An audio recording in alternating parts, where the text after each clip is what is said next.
Okay. Hello, everybody, and welcome. This is Gabby Panetta from the All About Wellness Expo and the All About Wellness podcast. And today I have the pleasure of introducing Susan and Tina, the founders of Ara Equus Horse Guided Wellness and Psychotherapy, located in Tweed, Ontario.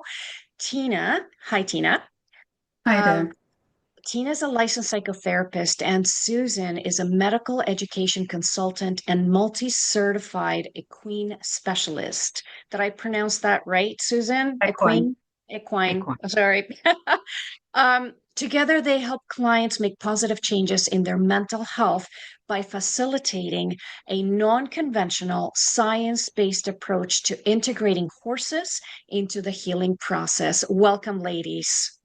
Thank you, Gabby. Nice to be here. Oh my goodness. So explain to me a little bit about how your story comes together. How did you come across, first of all, equine training and also using horses to help people overcome trauma? Hmm. Good question. And it's actually a lifelong journey that really answers that question. It was looking for ways to understand why things are the way they are and what it is that we need to really feel a sense of connection and belonging and health. And so as much as we're health professionals, everyone's health is important, not just when things go wrong. And it was this searching for something that felt true and genuine and grounded and healthy. And so the fascination for animals started with parrots and then went into horses. And then it was, there's something special about these horses. And Especially George. Do you want to tell us especially about George? George. So I met this horse named George. And I felt something inside of me that I hadn't felt since childhood. And I Wow. was, this is really special. I really need to look into what's this about. In fact, George led both of us to want to adopt horses, which we'd never had before, and Nice. led us to for me to go back to school and get my master's degree in psychology because I needed to put context. It wasn't enough just to feel it and experience it. I wanted to Mhm. know the science behind it. And so that's been a lifelong journey. Amazing. And Susan, how did you come into also becoming involved in equine therapy? Well, I've had years and years of psychotherapy throughout my life. I have a history of a lot of very complicated, complex PTSD, and nothing really stuck to the extent of that would help me lead my life in a more healthy way.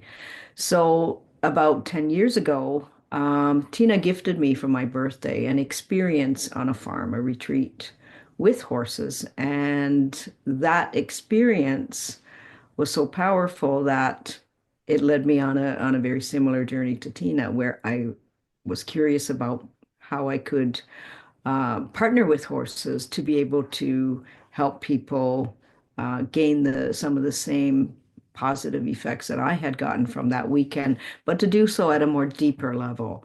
And so then I started, on a journey of training myself, getting certified while Tina was in school, and here we are. Amazing. So walk me through, walk me through a day in therapy with you and the horses. Hmm. Hmm. You want to take that one? Ah, Well, it's different for everyone. yeah, it is very, I, very I different. completely understand that. Yeah. Um, So no two humans, no two horses, and no two practitioners are the same. And so it's right. the combination of all of those things. And so it starts with pretty much quieting down yourself as much as you can, Mhm. and then just being present with them. And that's very, very difficult, especially when you have a very activated system or you're feeling fear or you're feeling anxiety. It's a very hard thing to do.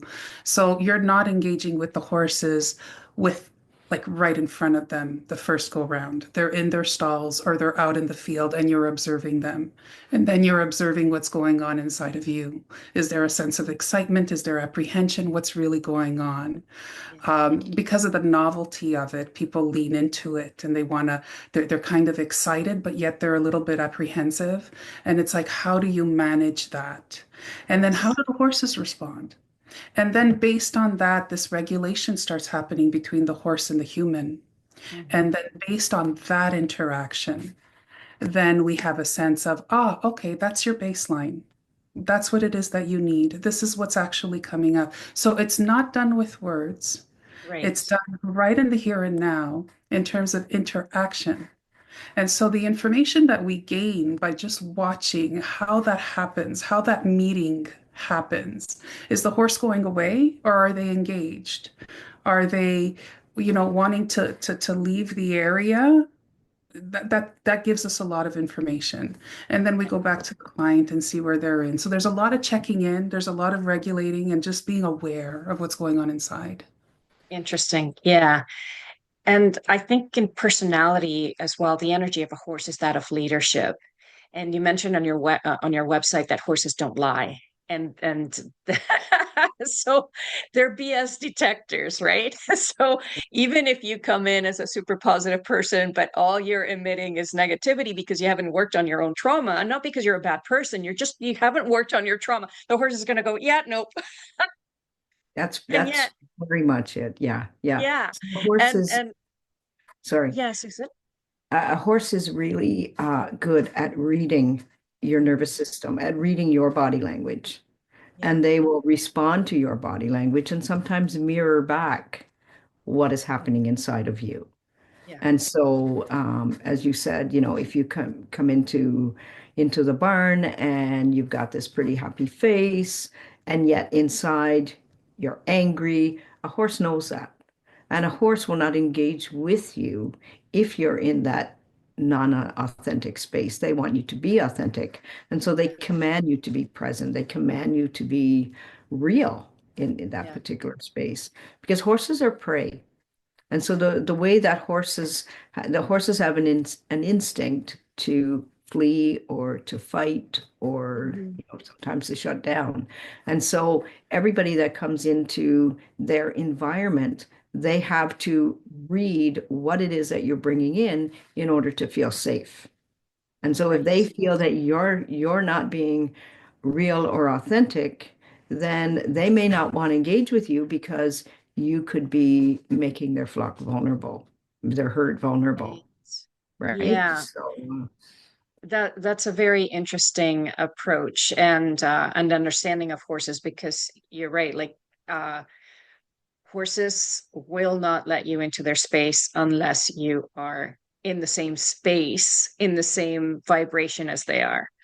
yes, And I know very little in comparison to your knowledge of horses, but that much I do know. When horses are like big cats. That's how I look at horses. A cat, it doesn't like I thought I was very, very calm, but a cat, if you're not super, super gentle, they won't have you in their space. And horses are just a big version of that for me. yes. And I think it's the sheer size of them, the sheer size of their hearts. And because a horse's heartbeat is somewhere around 36 to 40, 48 beats per minute, they help you to co-regulate your heart rate, as well Right, as to calm your nervous system and to deactivate some of the levels of arousal that are, sometimes unhealthy for us, right? right. Yeah.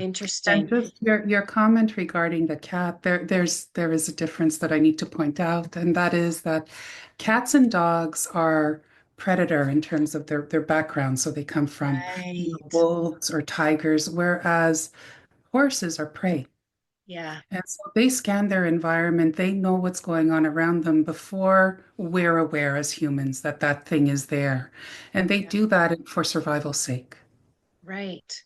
And so their I guess motivation or what's underlying what they're doing and how they're responding is based on survival.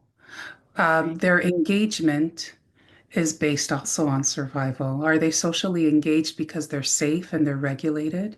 Mhm. Um, the science that underlies a lot of this is the polyvagal theory, which is I'm not going to get into, but Mhm. it's basically looking at the level of activation within your nervous system. And Right. then you feel different. So we have clients, we have a barn cat, and we have a client that is anxious. She may pet the cat for a while to get a little bit more calm, but then the real work in terms of actually deactivating some of the stuff that she's been carrying for years will happen with the horse rather than the cat. And it's Right. because of that regulation that happens. It's because of the feeling, the sensation that you actually have within your body. Yeah. And it's interesting because as prey, when you've gone through severe trauma, you were actually prey in that situation. And so the horses meet you where you're at, but they actually, it's actually the other way around. You have to meet the horses where the horse is at because the horse is already regulated for most of the time, unless they've gone through abuse of themselves as well, right? But once they're balanced horses and grounded horses, then you have to meet them where they're at. Does that make sense? It does. Yeah, Yeah. and that's an important thing too, because we give our horses choice. So if a horse is not ready or not wanting or not willing, then we allow the horse to say no, because a Right. horse may not be where, the client is, or Right. they may not, the horses also carry a lot of their own trauma. And so different horses will see different things in different clients. You know, some Absolutely. some horses are not as responsive to certain clients as others, but there's this connection that they make because of a shared understanding. Yeah. Beautiful. Well, thank you, ladies. I cannot wait to meet you. Well, I've already met you, but see you in person at the show, and have you do your presentations. You're doing a corporate presentation as well as a consumer presentation. And I know that anyone who watches it will be very impressed and pleasantly surprised as to the work that you do with horses, which is very different from other facilities.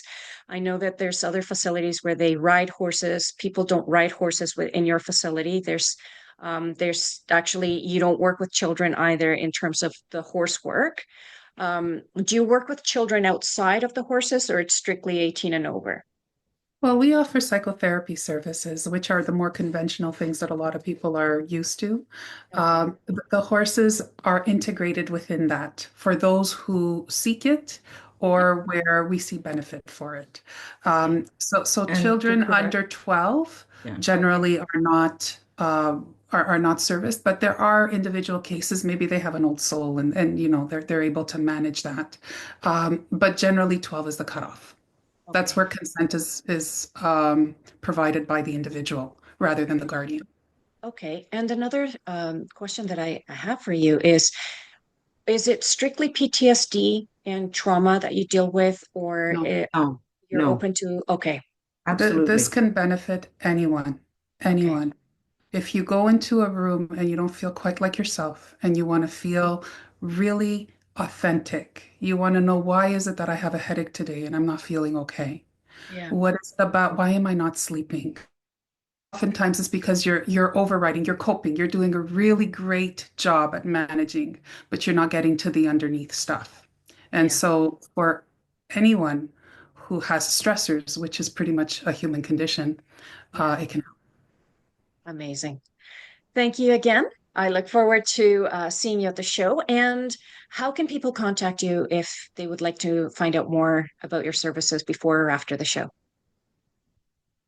Well, there's going to be a link, I believe, with this podcast, and you can go to our website, which is araequus.com, Ara, A-R-A, Equus, EQUUS.com. Yeah, and we have a Facebook page as well. Fantastic. Thank you again, and we'll see you soon. All right, it was Okay. nice being here. Thank Thank you. you.